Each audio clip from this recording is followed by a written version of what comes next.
Welcome back for another book review. Today we're talking about this one. So this is Celtic Tree Ogham. The second part of the title, I don't know how to say words. So, Rituals and Teachings of the Something Vowels and the Something.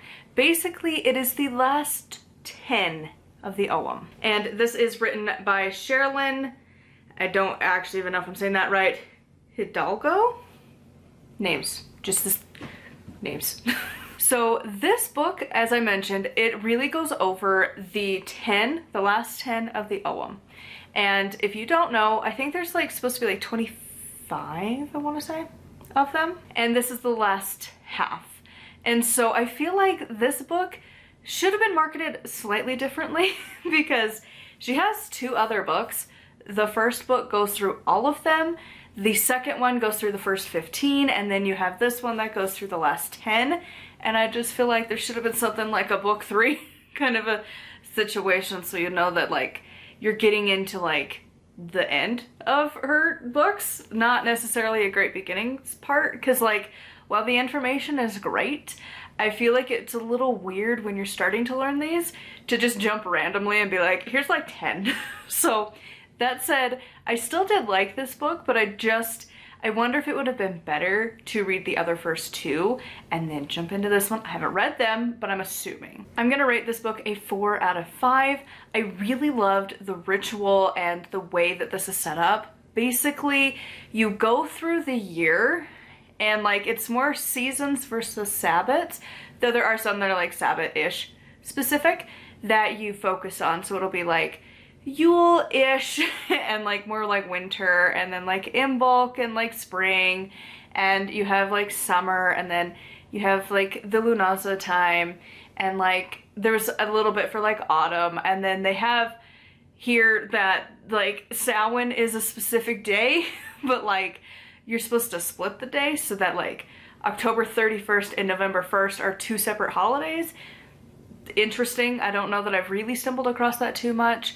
So that was kind of cool, but it was also kind of weird that it's like, you can't combine anything with Samhain. That has to be its own thing. And you're like, whoa, calm down. And it was like, you can't combine like Day of the Dead celebrations on the same day, which felt weird because like, it's kind of the same topic, but sure. So just random little things in this book. I didn't completely agree with the author, but we'll get to that at the end in the other notes. But overall, like the rituals I really enjoyed. It is kind of repetitive, but that's how most witchcraft is. You find your little particular way of doing things, like the setup of your ritual, and you just do that. Rinse and repeat. Like most of us aren't changing how we're doing our rituals.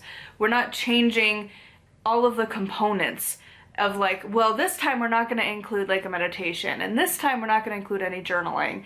Like most of us kind of have a system of how we celebrate and stuff, and it's going to go through the same steps. And a few like of the other reviews were mad about that, and I'm like, I don't know, mine's always the same every time, kind of do the same thing.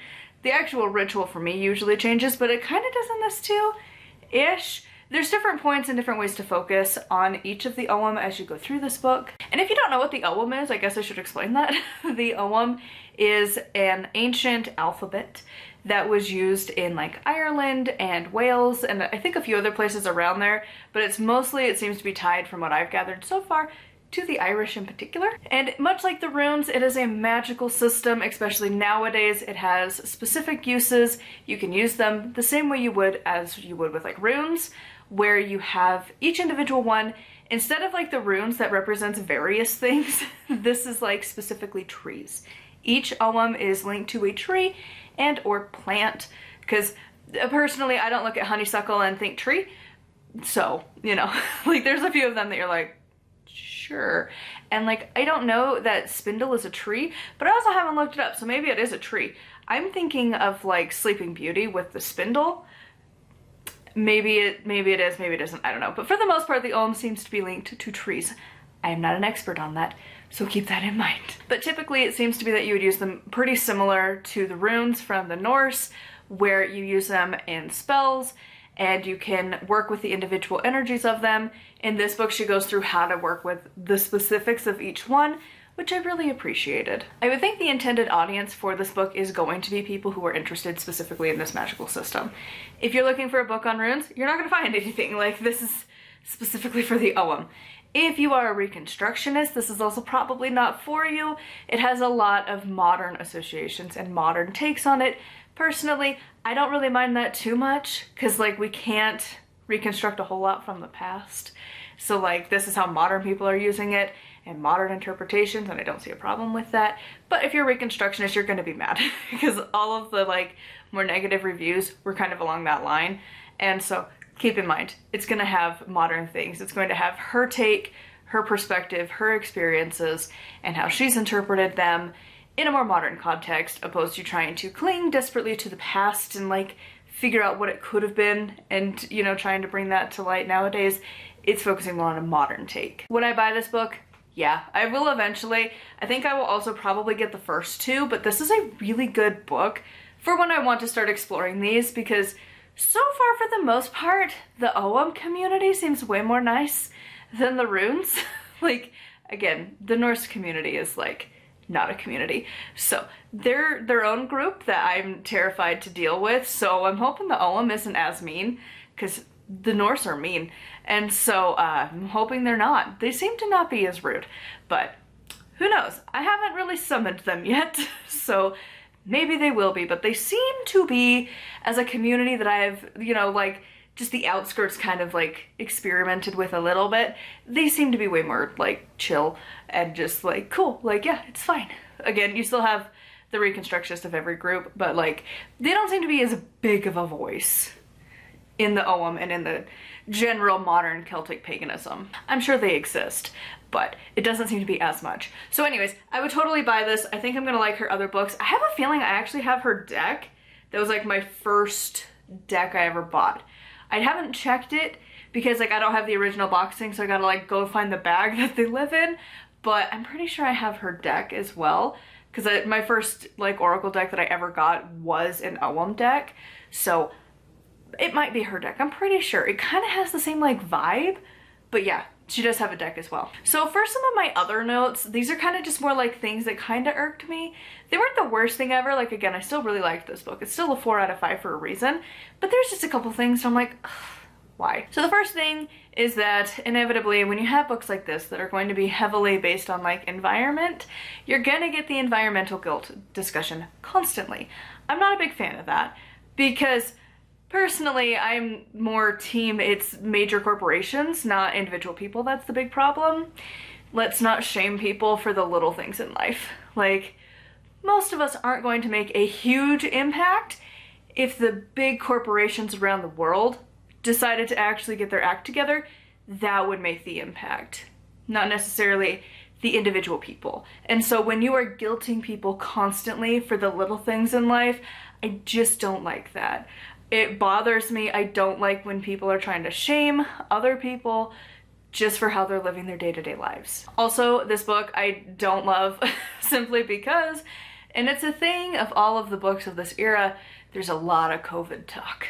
And it's the generic COVID talk of how it drastically changed our lives and every aspect of our lives was different. And it's fun when you're sitting over there in the apparent minority of it didn't change anything. Our lives didn't change. I just had to wear a mask and that was it. I still had to go to work every single day. My life wasn't changed by it.